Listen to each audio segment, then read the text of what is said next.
మేషం వారికి ఏప్రిల్ మాసంలో ఏ విధంగా ఉంది చూసుకున్నట్లయితే, ఏప్రిల్ మాసంలో లగ్నంలో శుక్రుడు తిరుగుతుంటాడు 19వ తేదీ వరకు రాశిలో. దాని తర్వాత శుక్రుడు 19వ తేదీ నుంచి 2వ స్థానంలోకి వెళ్ళడం, 3లో గురువు, 4లో 5లో కేతువు, మరియు అదేవిధంగా 12వ స్థానంలో శని మరియు కుజుడు కలిసి ఉంటున్నాడు 2వ తేదీ నుంచి. 14వ తేదీ ఏప్రిల్ నుంచి అంటే శని, కుజ, రవి ముగ్గురు కలిసి ఉంటున్నారు.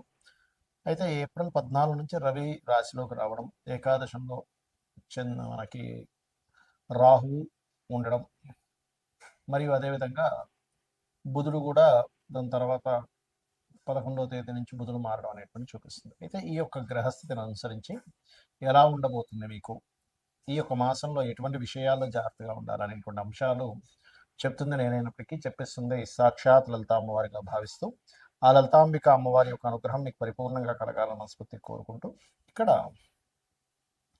ఎప్పుడైతే 12వ స్థానంలో మీకు ప్రస్తుతం ఏలినాడు శని నడుస్తుంది. అయితే ఏలినాడు శని ఉన్న ప్రదేశంలో 12లో రవి కూడా వచ్చినందుకు కొంచెం ఏలినాడు శని కంట్రోల్ అవుతుంటుంది చెప్పాలంటే.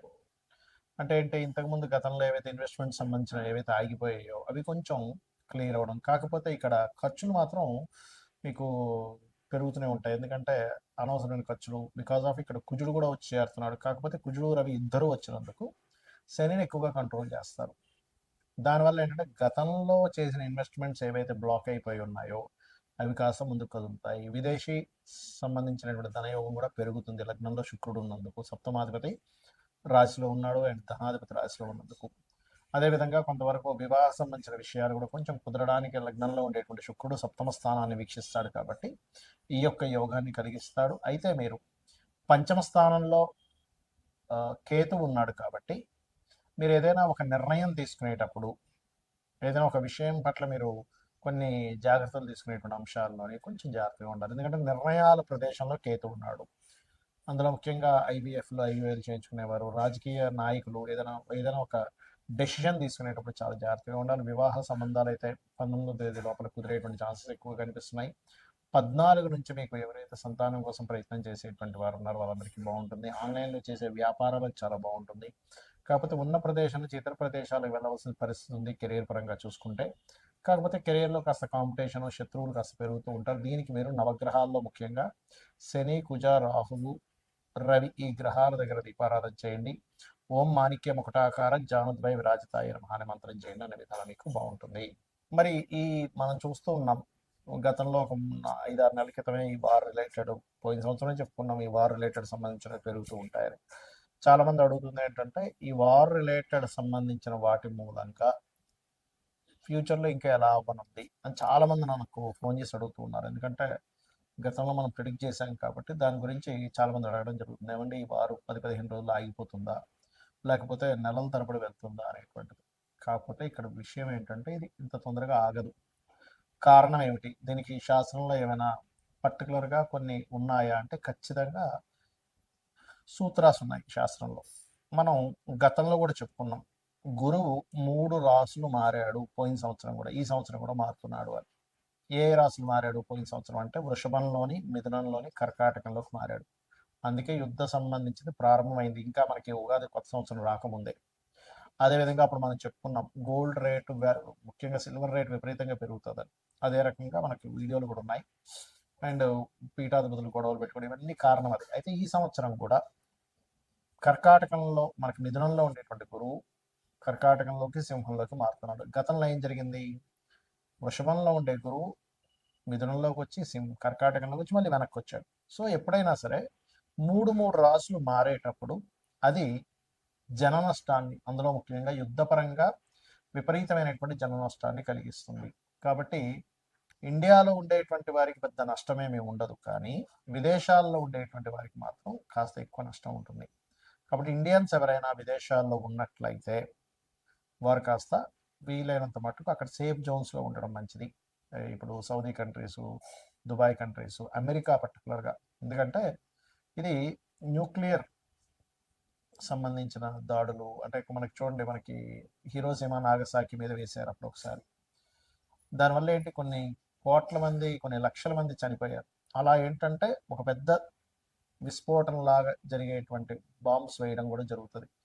ఒక దేశం అయితే కంప్లీట్గా, ఒకటి రెండు దేశాలు కంప్లీట్గా రూపాలు లేకుండా పోయేటువంటి స్థితి ఉంది ఇప్పుడు ఉండేటువంటి గ్రహస్థితి. ఇవన్నీ మనం ఎందుకు చెప్పుకుంటున్నాం అంటే, ముందు సామాన్య మానవుడికి ఏమీ జరగకూడదు. ఇలా జరగకుండా ఉండాలంటే మనల్ని రక్షించేది, నడిపించేది, మనల్ని తల్లిలా చూసుకునేటువంటిది అమ్మవారు. కాబట్టి రకరకాల దేశాల్లో ఉంటారు. చూడండి, మనం ఒక్కోసారి వింటూ ఉంటాం, ఏమంటే పెద్ద ఫ్లైట్ పడిపోయింది, ఒక చిన్న పిల్లవాడు కాపాడబడ్డాడు అంటాం. ఒక్కోసారి చాలా పెద్ద షిప్ మునిగిపోయిందని, కానీ కొంతమంది ఎందుకు బయటపడ్డారంటే, ఎలా బయటపడ్డారంటే అది మిరాకిల్. మొన్న ఫ్లైట్ కూడా పడిపోతే చూడండి, ఒక అతను ఫ్రెష్గా స్నానం చేసుకొని వచ్చాడు, నడుచుకుంటూ వచ్చేసాడు. అదేంటంటే అంత పెద్ద పేలిపోయింది, మంటలు వచ్చాయంటే అదే లక్. ఇది ఒక్కొక్కసారి మనకు పుణ్యము వల్ల వస్తుంది. అంటే మనకి పూర్వజన్మలో ఎక్కడో పుణ్యం ఉంటే ఆ పుణ్యం మనల్ని అలా కాపాడుతుంది.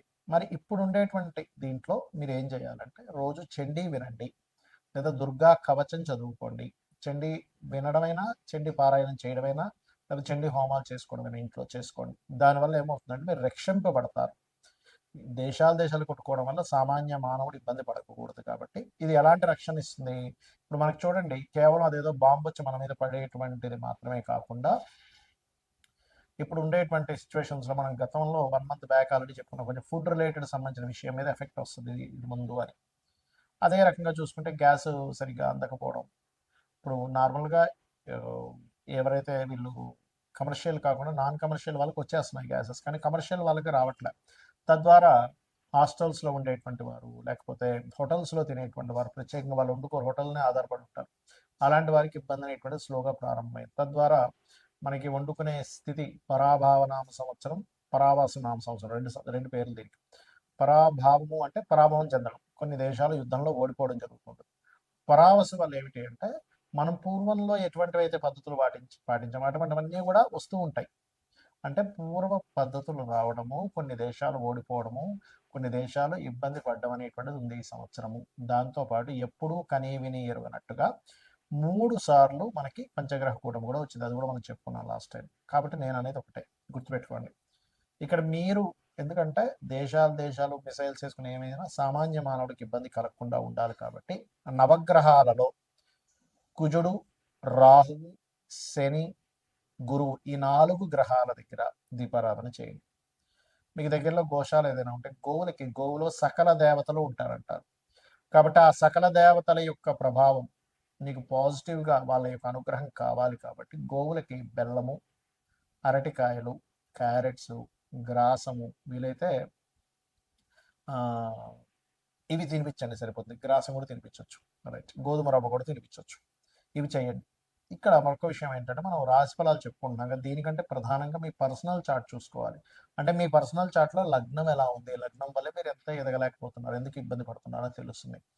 ధనస్థానాన్ని చూసుకుంటే మీ పర్సనల్ చార్ట్లో మీకు ధనము, ఏ దేవతను ఆరాధించడం ద్వారా ధనం వస్తుంది, ఏ మార్గంలో వెళ్ళడం ద్వారా మీరు ఫైనాన్షియల్గా బాగా గ్రో అవుతారు, ఎప్పుడు ఎవరికి ధనం ఇవ్వచ్చు, ధనం విషయంలో ఎప్పుడు డేరింగ్ చేయొచ్చు, ఎప్పుడు జాగ్రత్తగా ఉంచుకోవాలి, ఎప్పుడు కొరత వస్తుంది అనే విషయం క్లారిటీ వస్తుంది.